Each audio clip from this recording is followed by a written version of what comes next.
1914, war had broken out in Europe. Aleister Crowley had contacted various departments in the British government requesting that they employ his services.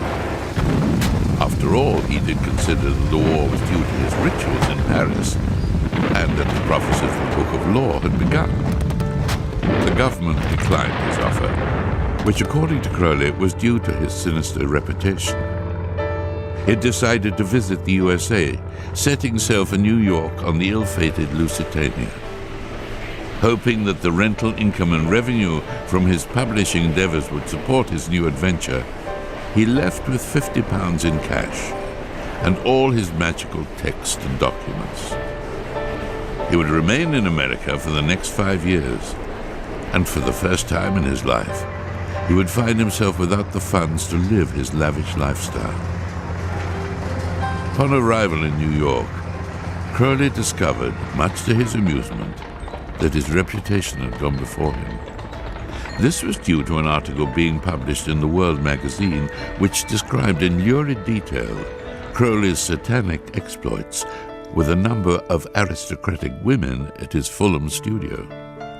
The article went on to describe Crowley as intensely magnetic. He attracts people or repels them with equal violence. Crowley had by then developed some outrageous habits, one of which he describes as the serpent's kiss.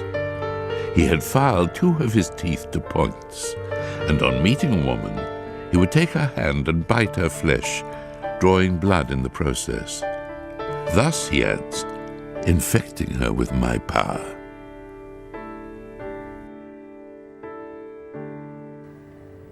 I continued my studies on the 9th degree, using a number of prostitutes for the purpose of magical assistance.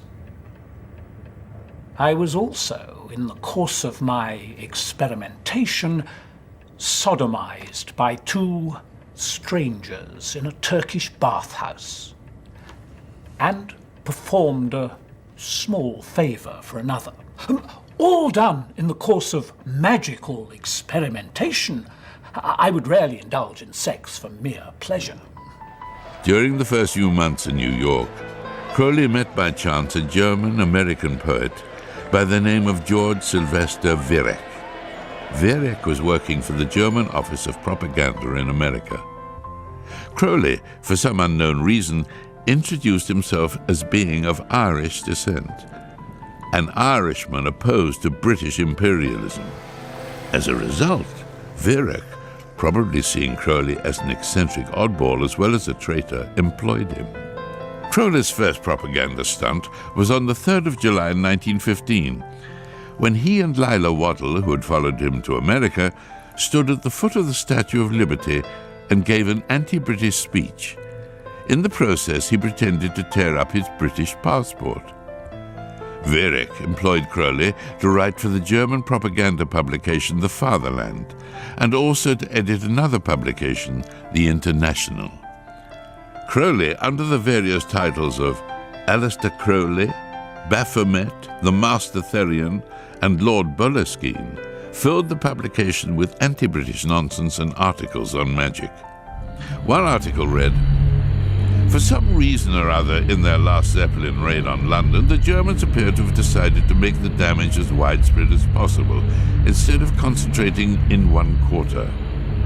A house close to my lawyer's office in Chancery Lane was entirely destroyed. A great deal of damage was done at Croydon, especially at its suburb Addiscombe, where my aunt lives. Unfortunately, her house was not hit. Count Zeppelin is respectfully requested to try again. The exact address is Eaton Lodge, Outram Road." In another article, Crowley praised and urged the use of unrestricted German submarine warfare on Allied shipping. In England, the British government regarded these outbursts as treason and raided the London headquarters of the OTO. It was an acquaintance, Frank Harris, that brought the accusations to my attention. The fools couldn't see what good I was doing. Look what happened to the Lusitania. This was my way of helping the Allies. Because of me, the Americans entered the war. I should have been given the Victoria Cross. Apart from the poverty and humiliation, I did achieve one accolade in America, however. Not from the British, American, or German governments. This was from a much more potent and higher order. I was initiated as a 9th degree magus. I also took up painting